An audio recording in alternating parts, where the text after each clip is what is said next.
Welcome to the National University Speaker Series. My name is Dr. Nancy Rowland Heinrich, and I have the pleasure of serving as the Executive Vice President for Community Engagement for National University. I am proud to be the founder and host of the NU Speaker Series. For the past 4 years, we have held more than 40 webinars with notable presenters on a wide array of topics. Please note that tonight's session and all past sessions are recorded, so you're more than welcome to look at those. National University is proud to have been founded in 1971 by a retired veteran, U.S. Navy, Dr. David Chagos, and we are pleased to be celebrating our anniversary this month, and that's 53 years. And at this time, I'm frozen. So, okay. Today, we appreciate all of you attending, whether you are a student, an alum, faculty, staff, or a community member. Our National University Speaker Series are open to all interested participants.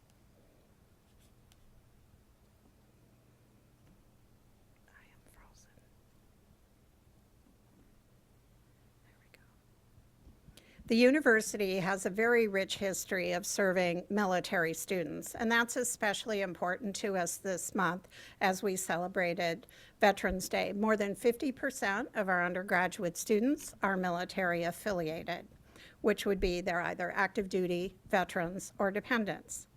Currently, National University is serving more than 50,000 academic students, more than 80,000 students in non-academic programs such as certificate, and we have more than 100 degree programs offered. National University on its own has more than 200,000 alumni, and with our former sister institutions, North Central University as well as JFKU, we have more than 240,000 graduates.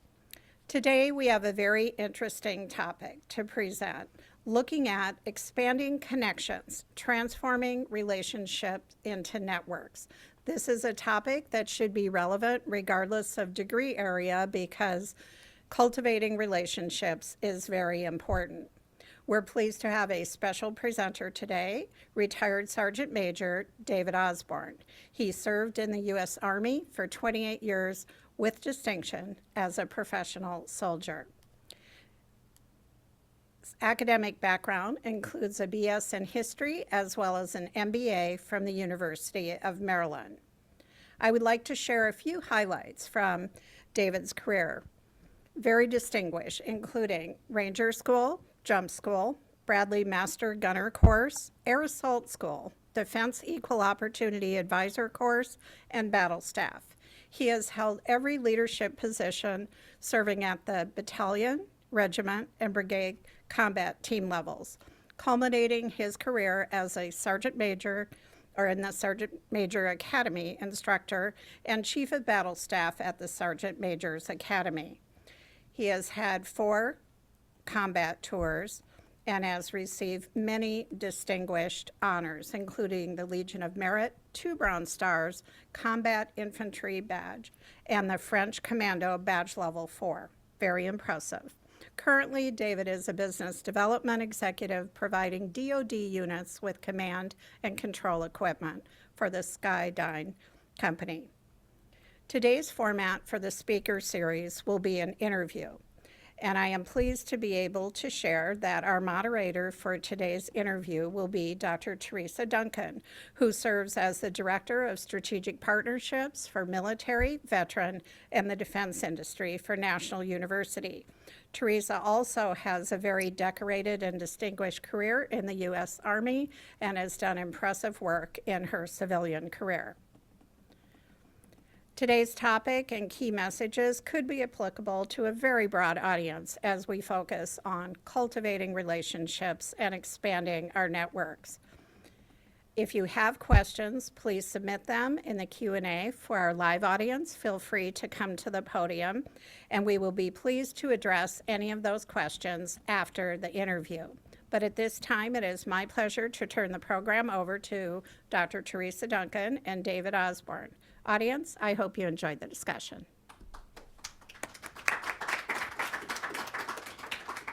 Hey, good morning, good afternoon, good evening, everyone. Thank you for joining us. Again, I couldn't imagine being here with anyone else than my brother who takes care of me through the networking. I wanted to provide some statistics right off the bat to help people understand on why I think networking is so important, and I will tell you is probably one of my weakest areas. I do believe it's an essential skill for personal and professional success and is yet underestimated. I did some research prior to, and I just wanted to share some of it with you. That 85% of jobs are filled through networking. 79% of professionals believe networking is crucial in career progression. 70% of employees receive their current jobs through networking. 80% of jobs aren't even listed on job sites, and only 48% of people report keeping in touch with their network, and the top reason for that is lack of time. I will tell you the reason that I struggle with networking is because I feel it's very transactional. I owe you something, you owe me something, and I feel that it's even more difficult, I think, with military personnel because we build such deep relationships and trusting.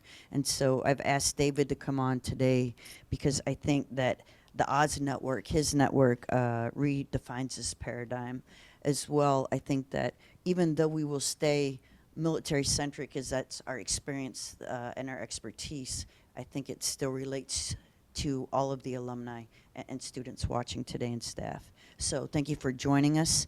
Oz, I'd like to, again, just talk about that your network shifts away from the traditional transactional network and fosters a supportive, community-driven environment. I think that it's a foundation that builds trust, shared purpose, and genuine relationships. And so I'm hoping today what you're going to get from it is maybe that comfort of being able to join networks or build your own. And so we plan to take some of that from you, Oz. So thank you for being here with me today. He flew all the way out here from Indiana, and I just appreciate you sharing some of this time with me, friend. No problem. It's my pleasure to be here. So first, let's talk about the vision behind the Oz Network. I'm really excited for you, one, kind of share a little bit about you, your family, and how the Oz Network started. How did it begin for you, brother, please? Sure. So I was saying earlier to somebody that I was in Europe. When I first retired, we went to Europe as a DA civilian. But when I came back, I didn't have a job. And somebody said, you need to build a LinkedIn profile. I'm like, wow, what is LinkedIn? So I did. And sure enough, I had a recruiter based on my LinkedIn profile reach out to me and offer me a job. Didn't know who they were, didn't know what I was going to be doing. It was something completely foreign to me. But we agreed to take a chance on one another, so there we are. So I go out to Fort Hood as one of my first stopping points, and another friend offered me a job while I was there because they knew I'd come back from Germany, didn't really know I had a job at that point, but I did. And he's like, hey, Dave, I got a job. If you're interested, I'm the hiring official. I'm like, oh, I don't need it. Or I don't want it because I didn't want to move to Fort Hood. My family and I had settled down in Kentucky at that time, and we didn't want to move. But that night in the hotel, it was like a light bulb went off, and I'm like, you know what? I don't want that job, but I've got some friends that I know are getting ready to get out of the military. Maybe they want it. So let me just reach out to my 5 friends and say, hey, they're hiring. If you're interested, let me know, and I'll pass you off. That was it. That was the genesis of the network. Me and 5 others just banding together like, hey, when you're traveling around and you start listening for opportunities, can you share those with us? So, yeah, I can do that. So there we are. We're off and running. 9 years ago, me and 4 others started this network of friends called the Oz Network. Initially, it was no Sergeant Major left behind. And then as we started to add in Navy, Marines, Air Force, we couldn't call it the Sergeant Major Network anymore because all services are called something different. So we ended up calling it the Oz Network. and that's where we are. Wonderful. And for those that don't understand the military, Sergeant Major is a rank of the senior enlisted members within the Army. And as he was talking about in the Air Force, Yeah. Chief Master Sergeant, or Chief Master Chief.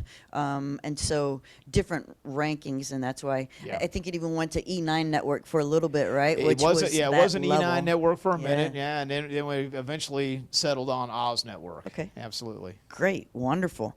And I'd like to hear a little bit about kind of how you grew it, right? So it went from 5. How did it grow? And then I know you even started E9 breakfasts before it became the Oz Network. Yeah. What was the purpose of that, and how did that grow? Well, I can't take credit for the breakfast. That was really network members in different locations that through the network realized there was more people in certain areas like DC or Norfolk or Scott Air Force Base in St. Louis. And so they started to realize, okay, we don't need Oz there to do something. We can do this on our own. And there's enough of us in the area that we can get together and we can share and fellowship, network.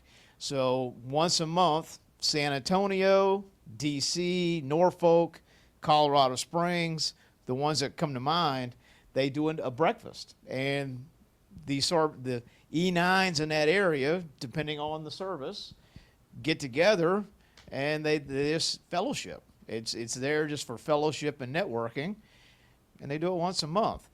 But how did it grow? It grew as I realized what I was doing and that people would have interest in that. I would start to say, hey, well, why don't you come on board and be part of this group that we're doing, and just check it out. Again, leave whenever you want to. There's no dues, there's no bylaws. It's just friends helping friends, gathering together to help one another. So as I traveled around, we just started picking up 1 here and 2 there and 3 here, to where we were adding about 5 or 10 people a week. And we grew to 2,500 people at one point.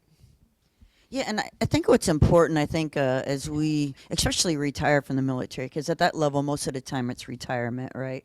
And I think a couple of things that we discuss early on is, hey, when you get out, it's going to be location, a job specific, or maybe pay specific, right? Because again, we get out at different levels, That's different pays, and so I can see that. As we talked about, it's a relationship, it's a community of practice, and it's a network. So ironically, you're able to cover where these 3 things are usually in different type of groups, different communities. You're able to bring it in one. Can you describe that a little bit more?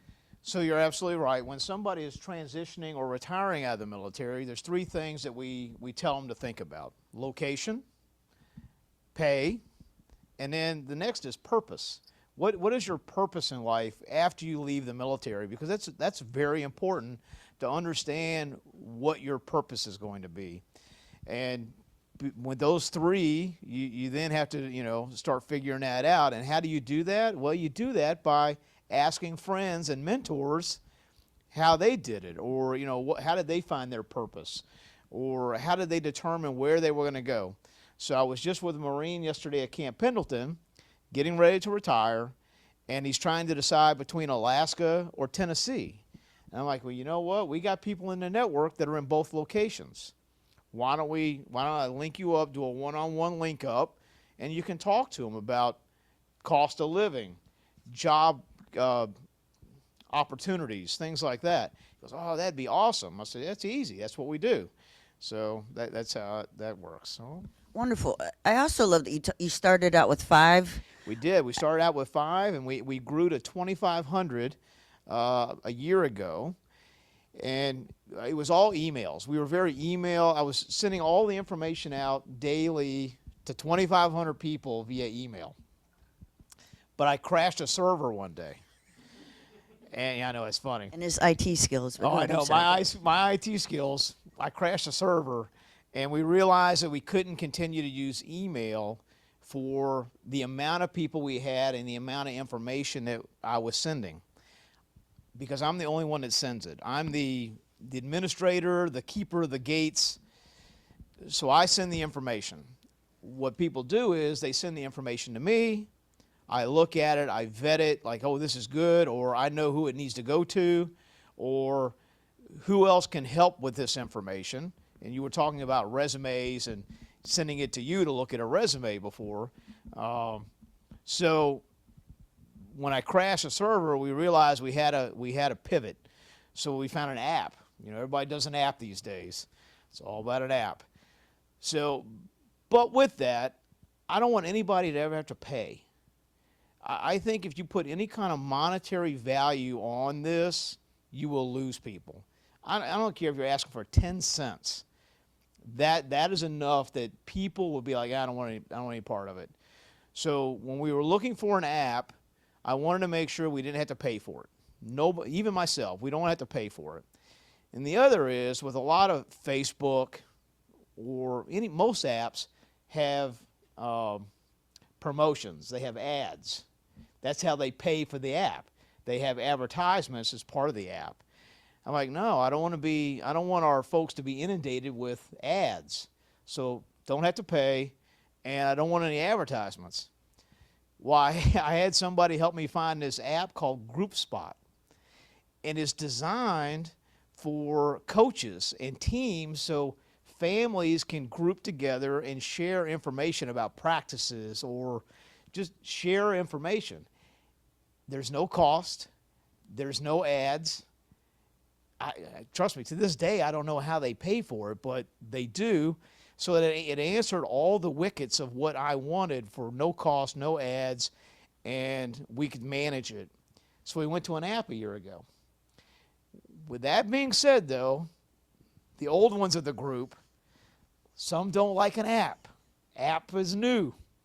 So we lost 500 people. We went down to 2,000 because there was a handful of folks that just couldn't get over that app. They just, Teresa. I'm with you. Yeah, I know you are. I'm with you. Well, but a month ago, I realized to get some of those people back so we could still stay connected and we could still share information, I said, hey, I will go back to doing email for the ones that want it. So I now have an email group again of about 100 people, and then the app controls the other 1,900. So that's where we're at.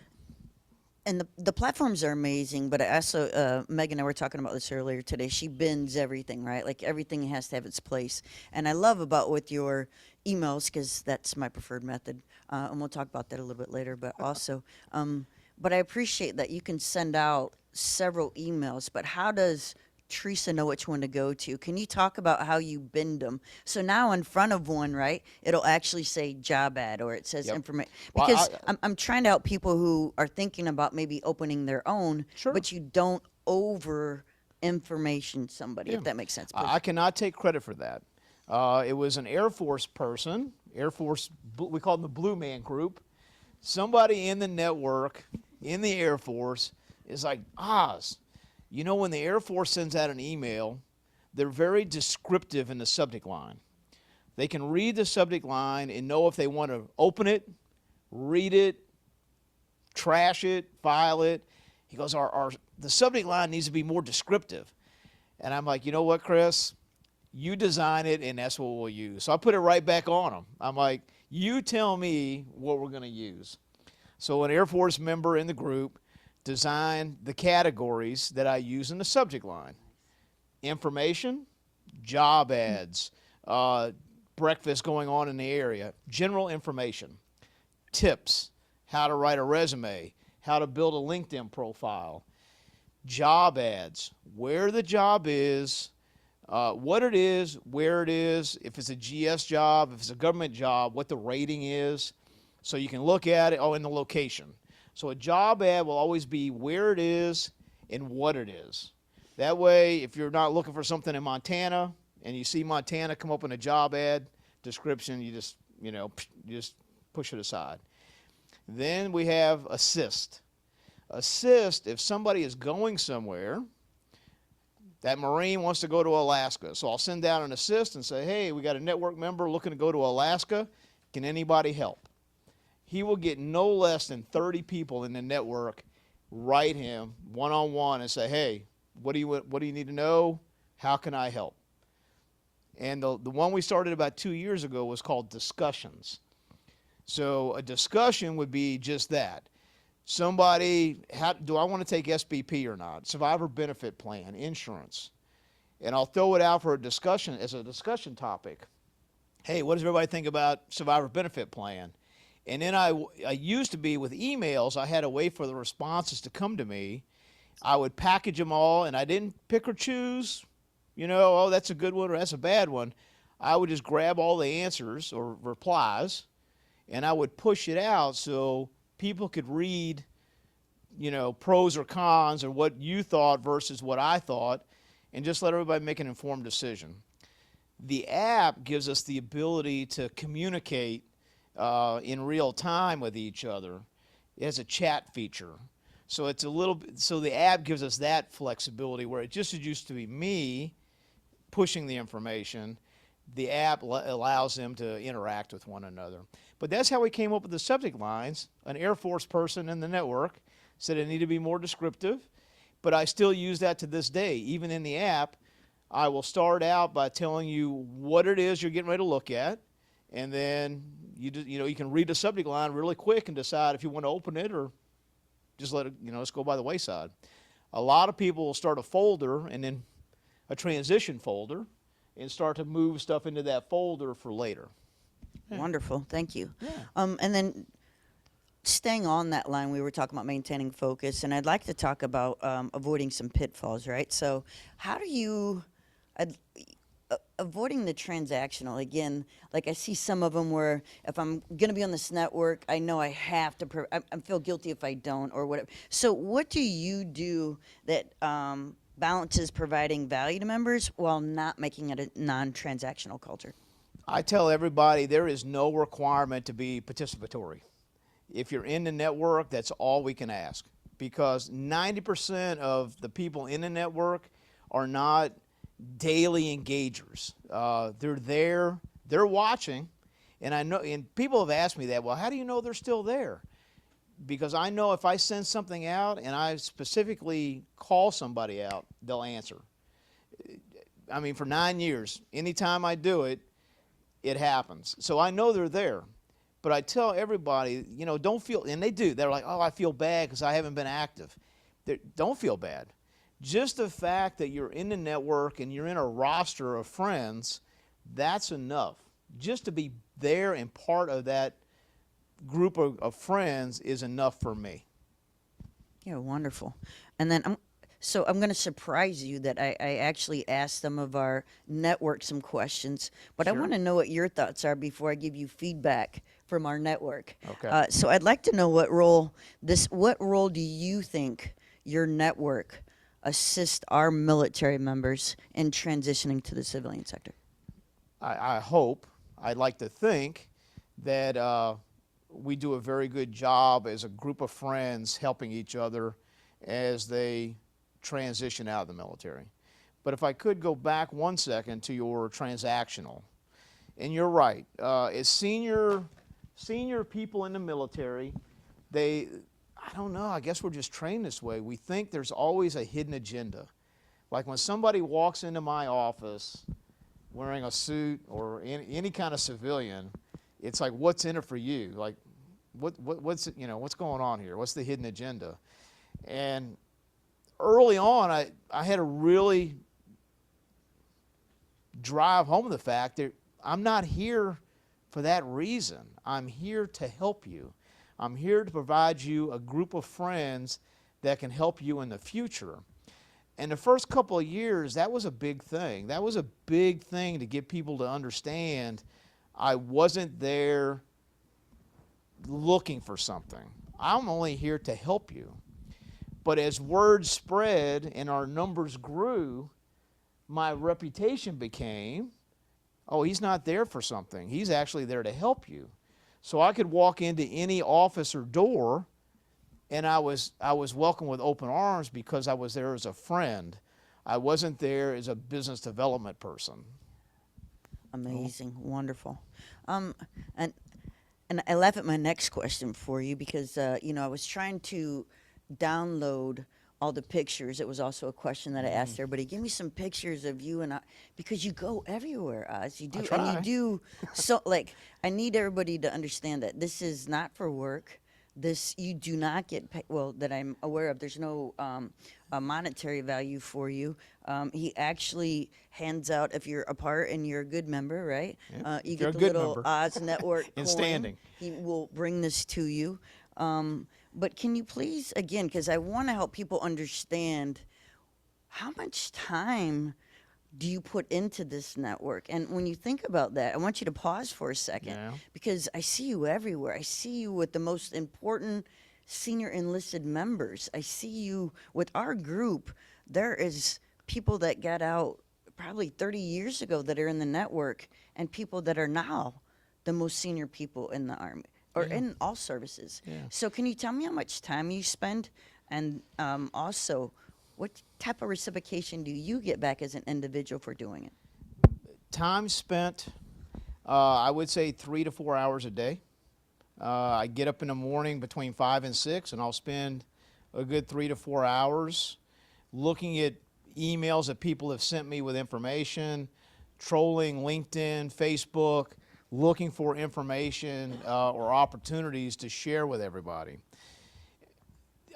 In my old job, I would be gone about 3 weeks out of the month, and I learned that that was, work-life balance.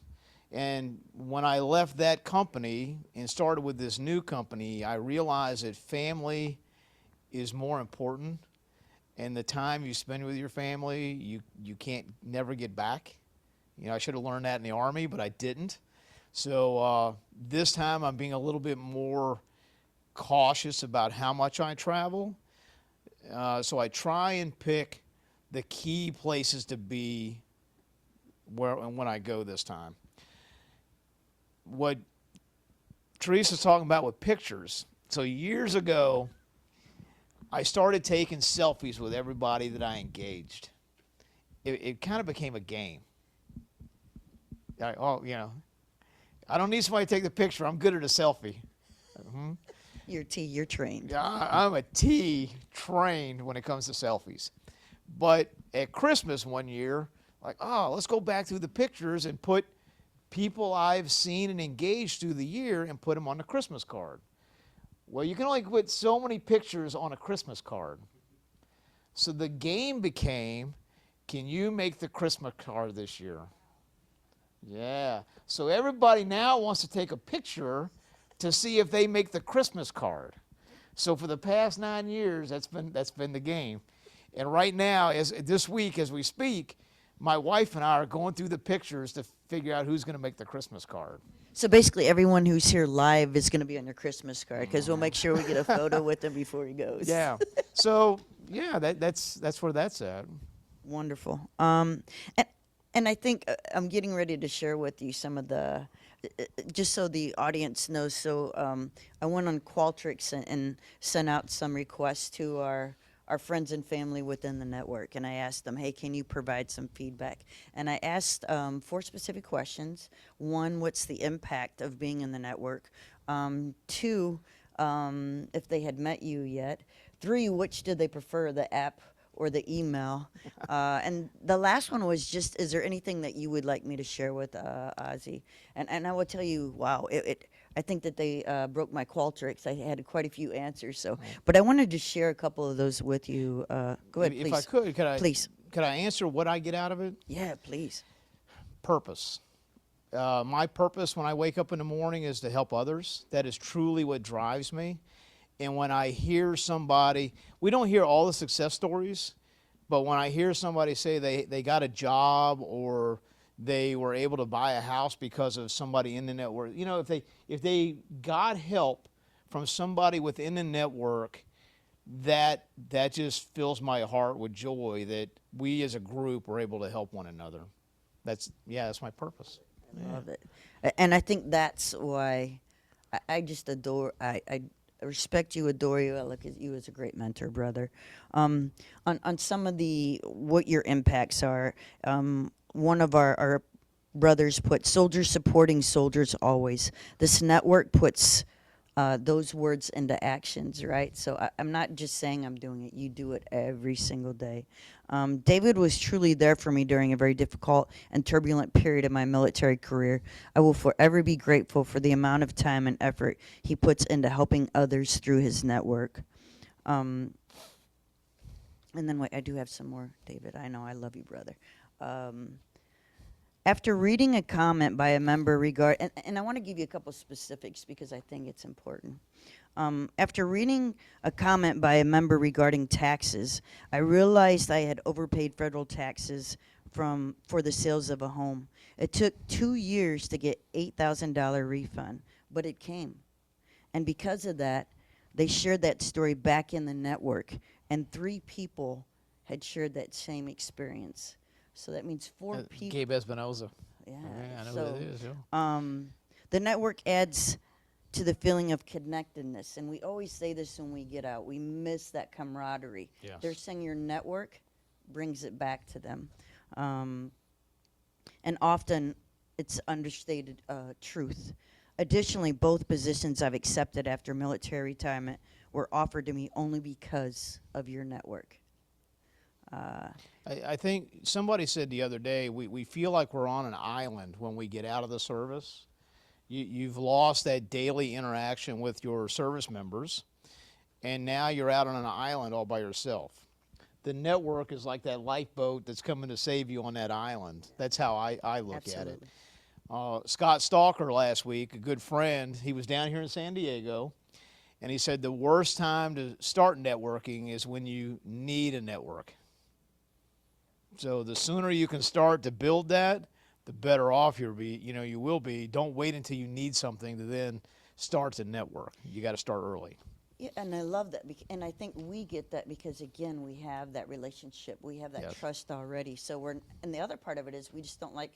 For how many years we didn't ask for help, and now you're going to That's do right. that, right? That's Or right. we're going to say, "I don't know something," and that's not something we're used to saying, right? That's right. And so I think it's great that we can share our best practices and lessons learned from our so we're still giving back, which is nice as well, Yeah. right? Well, I tell you that the reason I got this job is because somebody in the network knew I was looking, and they reached out to me. So I continued to do what I was doing even when I didn't have a job.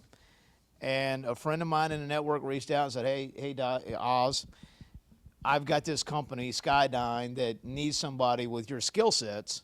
You should come talk to them. So I got this current job because of somebody in the network.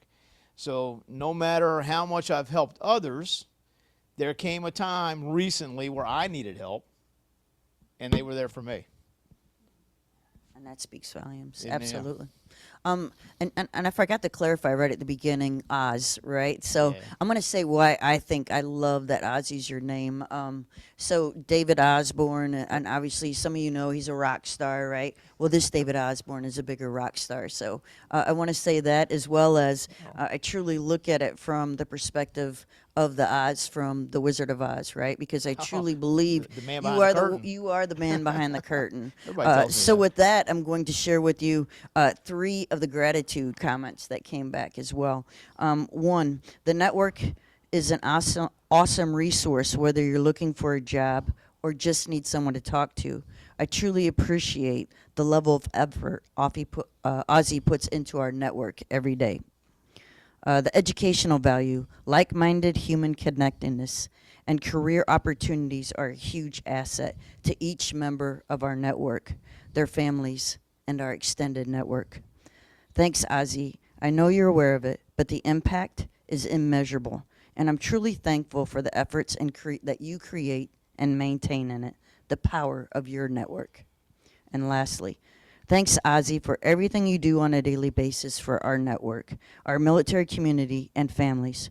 Our country is the best in the world because of individual Americans and great leaders like you. God bless you, brother. And I actually don't have words sometimes when I think of you because that's how much I think of you. So thank you. Well, thank you.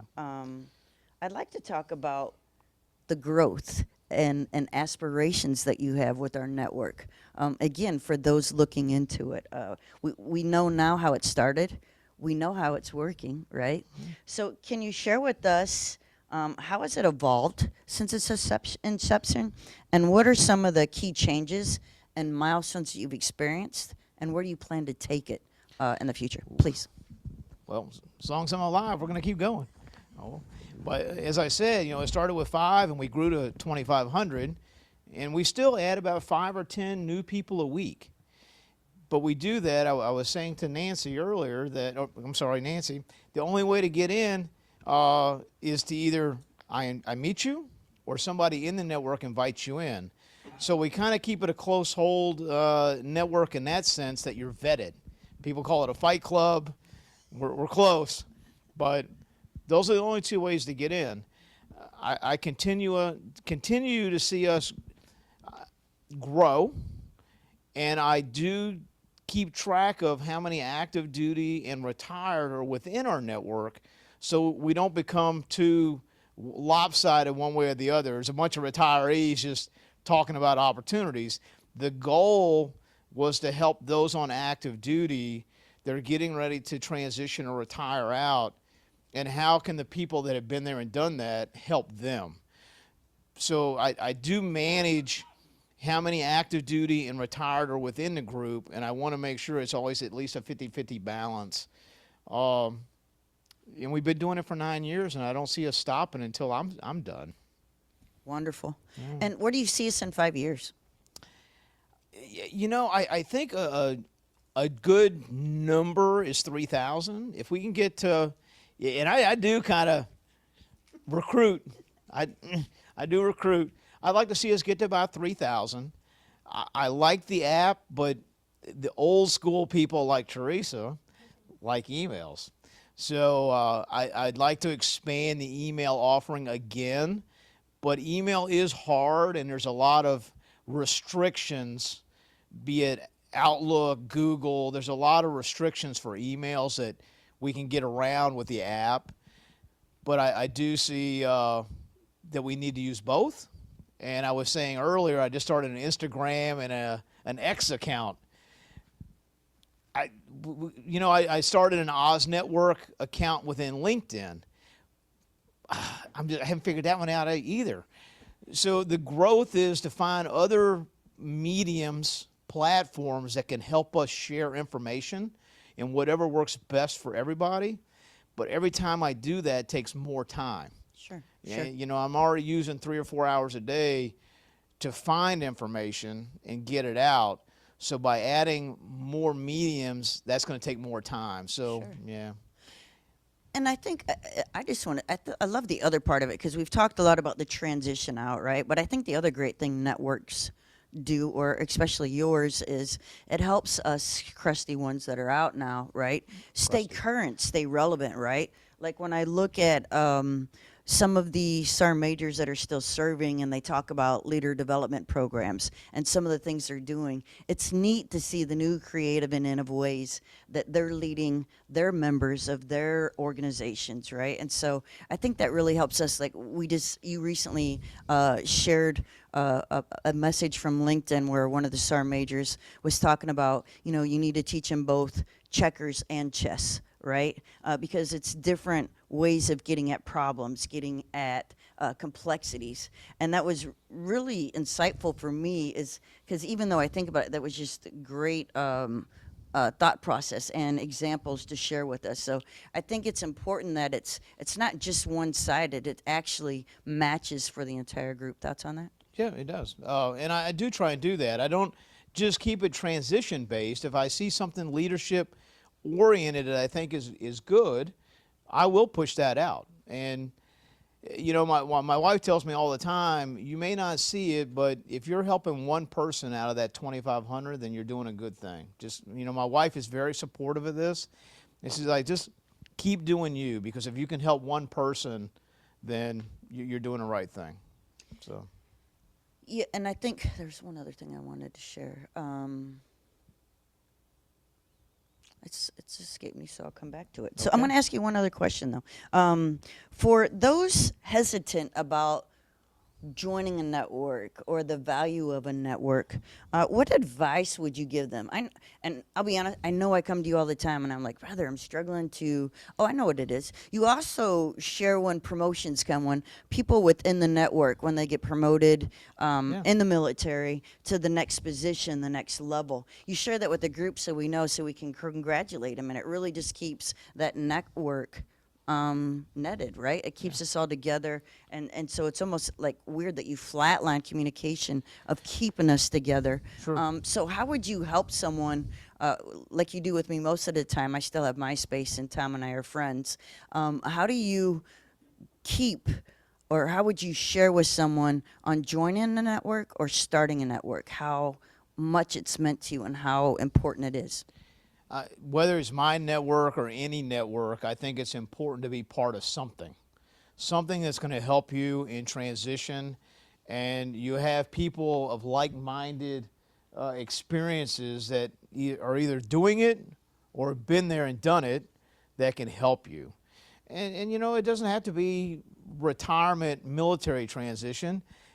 I've had numerous people call me, hey, your business development, I'm applying for business development. How do you see that going? And you know, any tips, tricks, what do you think? Is that a good opportunity? And you know, we talk. So whatever network you're in, it's important to be part of something. That's my feedback there. And I think that's a great, actually, stopping point. I would like to just the other two questions I asked that I think are important to share with you is that when I asked them if they preferred the app or the email, it was really half and half, which was kind of amazing. Yeah. But probably the better question is when I ask people if they have a picture with you. You would not believe over half of the group has yet to meet you. Well, so I take that as a task. When I'm going somewhere, I tell everybody I'm going to be in that area. And if you got invited in, I've never met you. So please take the opportunity to tell me you're there, and let's try and get together, even if it's for 5 minutes to have a coffee or just say hi and meet one another. That's a task. So yeah, so the Christmas card's going to be easy this year. So, And just in reflection, I just want to say, you know, we talked about 80% of jobs are filled by through network. That's true. 79% of professionals believe it's critical for career progression. But 48%, and I'm sure you've seen it, the turnover of staying with it, even because once I got mine, why stay in, right? well, and I tell everybody that yeah, once you start with the network, you need to stay with the network because you never, especially in today's economy, you never know when you're not going to have a job. And to then double back on the network that you left, you know, it's kind of counterintuitive. So when you start with the network, stay with the network so that you're always there and people can help you. Does that make sense? Yeah, absolutely. And I'm sorry, I've really taken up your time, so I'm getting the, hey, there might be other questions out there. Maybe. But while they discuss that, I think it's important. I think how you do it is just as important as doing it. Yeah. So I really, again, want to thank you for Well, joining I'll me, give you a brother. good example from today. So somebody sent me a job opportunity in Poland. It's a very nice opportunity. So I pushed it out. Well, somebody that works for that company immediately reached out to everybody on the app and said, hey, before anybody applies to that, let me know because I can get your information in front of the right people. So again, network folks helping network. Wonderful. So please, if you have any questions, please ask them. And again, this is for both civilian and military. Again, we're just Yeah, expertise absolutely. in the military. And I'm just hoping, I hope that even people that see you out at events out there reach out and grab you because I think together we can redefine what networking is and help people connect, support, and grow. Absolutely. So please, Nancy, Meg, questions. All right. Thank you so much for the discussion. I think that was very helpful to the participants that are online. And we don't have too many questions, but I did want to take this opportunity to introduce Meg O'Grady, our Senior Vice President of Military and Government Programs. And she's just going to add a little bit from her perspective on networking, and then we'll address the questions that have been submitted. Meg? Thank you, Nancy, and thank you, David, for joining us. Thanks, Teresa, for moderating. Really appreciate that. And this You're is a subject that is so near and dear to my heart. I can't say enough about networking. I can't say enough about how much I love and how much I value being able to connect people. You covered a lot of the points that we cover when we talk to our folks about developing relationships and not having these transactions. And sometimes what we talk about is you have to put deposits into an account before you can withdraw, right? And we say that all the time here at National. The other thing that just comes to mind for me, as our president, Mark Milliron, says at graduation every year, is each one reach one. And he's referring to folks who are getting a degree and they've had that opportunity. You know, now that you've had that opportunity, reach out to someone else and allow them to do that. And so I think when we look at the network that you have, and yours has a lot of different different pieces that include like a professional association. It includes a mentoring piece. It includes a social piece. And so I think what's really wonderful about the network that you have is there's a variety of ways that folks can engage.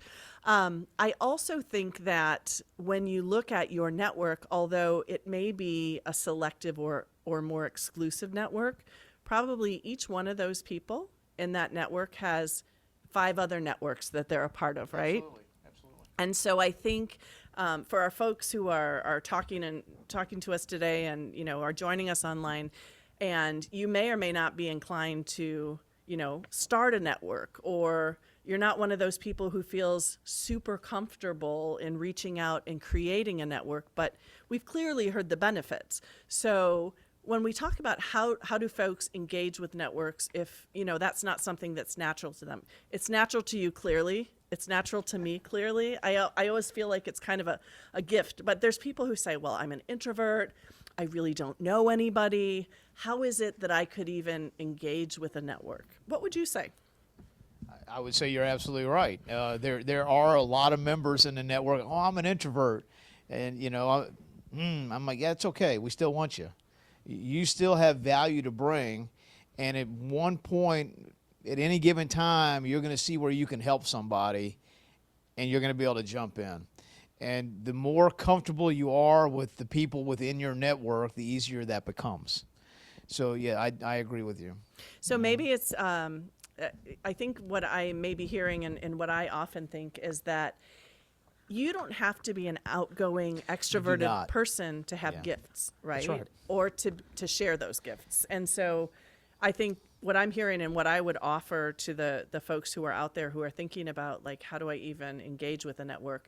I would think, rather than even thinking about engaging with a network, think about, is there someone that I've come across that I could share a gift with? You know, if Sure. one of my gifts or what I have. And I think that's just a natural start for people. The biggest problem in the military, we'll go, say, to our academy, and, you know, the instructors be, okay, look left, look right.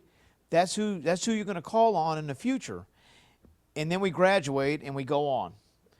And we get into our silos.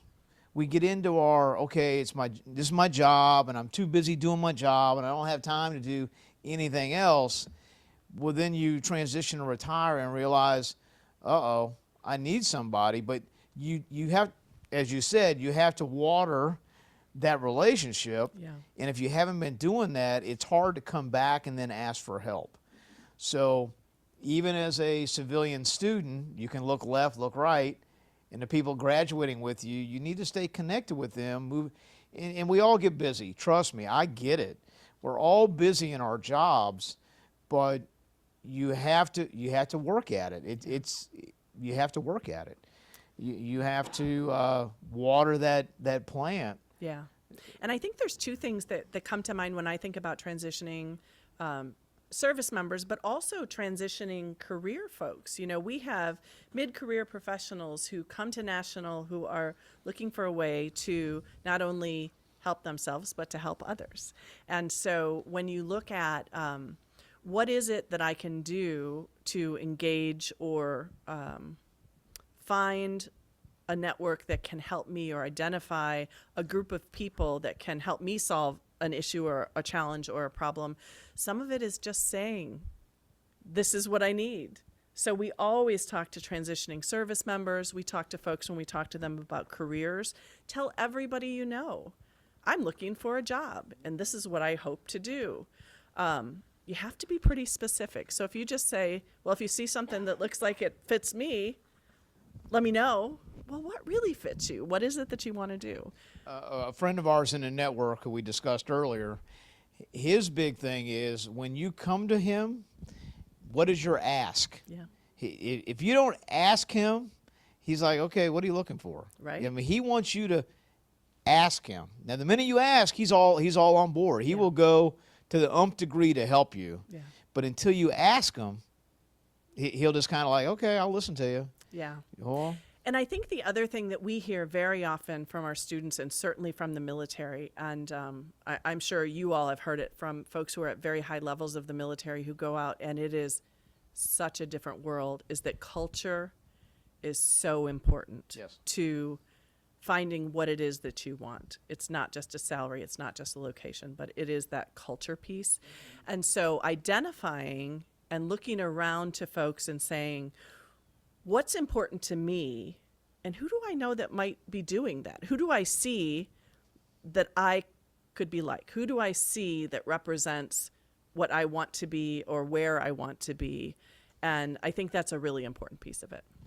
So If I can't, I agree with that, like, full-heartedly. Like, I think that that goes back to the purpose we talked about. If you don't have that culture and purpose, you know, sometimes we talk about military members, and this also happens with students once they get that different perspective, right?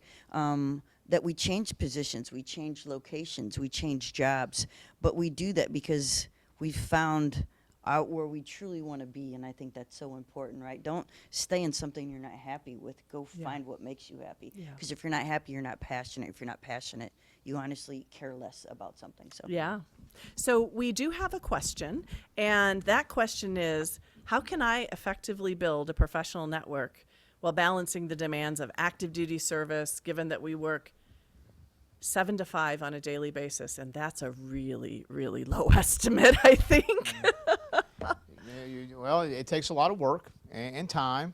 And I will tell you, I was not effective on active duty networking. I was horrible. I couldn't really do it until I retired, just like my schooling. I didn't finish my bachelor's degree or master's until I retired, because I then found I had time to do it. While I was on active duty, it was, oh, I don't have the time. I don't have the time. I'm working. But you have to make the time. You just have to find it. Yeah. You know, that's the only answer I can give is, if it's important to you, you have to make the time. You have to put in the effort. Yeah, I think if we're talking about deposits and withdrawals, it's an investment That's in right. yourself, right? And That's right. so it's just finding, you know, it's just like putting a savings account together, right? Well, I was If gonna you say only going have to the gym. $10, right? You know, you only have $10, you're going to put away $10 a month, but it'll add up. That's right. And so maybe it's just finding that little bit of time and figuring out, you know, what it is that I can do. Sure. So I think we're just about at time. And so I think we want to ask you, what are some, you know, kind of last words that you'd like to leave for all of the folks who are out there watching today? Networks are important. Find people that you're comfortable with. If you're looking to start or get into something at the ground level, find people that you're comfortable with, your friends, your family around you. Was it 6 or 7 degrees of separation? We're all connected. You would be amazed how I can know somebody here that knows somebody here that knows them here. But you have to be part of a network to be effective and successful in a civilian world. Whether you're a civilian or a transitioning military member, you've got to be part of a network to be effective. Great. Can I highlight one thing as well? I also think with yours, just like yours, Ozzy, I think you're selective with your personnel because you can't run the whole thing on your own. So you expect us as part of the network, and it's not expectation, but you know the people that you have in are willing to reciprocate. That's right. What we get well, out of it. it's pay your dues, right, or deposit. No. All right. Well, thank you so much. I think that the audience has learned a lot, and this is a wonderful example of a very personalized network that people can get connected with. And we are sharing the contact information for Aussies or for LinkedIn, since that's the primary channel that you're using right now. Well, and if So I could please just say connect. quickly, LinkedIn is a powerful tool. If you take the time to get on it, figure out how to use it to your advantage, LinkedIn is a powerful tool. Right. And in all communities, there's so many organizations that are supporting military, that are transitioning, that will help you with building your LinkedIn accounts, helping with creating some of those networks at the university. We certainly have a lot of resources to help our students with career centers and things, and a lot of people that have experience working with transitioning military. So that's always very helpful. But I'd just like to thank the audience for participating. Thank Ozzy and Teresa. Thank you for having and me. I'd like to share just a few upcoming events that are happening with alumni. And one, we have an Alumni Day of Service. We have a lot of our students who really want to give back to the communities. So we have a volunteer event coming up this Saturday, the 23rd. So you can reach out to the Alumni Association for that. We have Navigator Networking, which is an opportunity for all of our students, regardless of whether military, non-military, opportunity to meet people in quite a variety of different fields. We have monthly networking meetings for alums. Students can also participate in that because students are transitioning to that next stage. We also have the NU, How to Navigate the NU Career Platform coming up on December 4th, an NU Business Launchpad on December 5th and 6th. And I would like to invite all of you on Friday, December 27th, those in the San Diego region, to participate with National University's participation in the San Diego Holiday Bowl Parade. Last year we had alumni, staff, faculty, and students all participating. So you're welcome to reach out to the Alumni Association on that.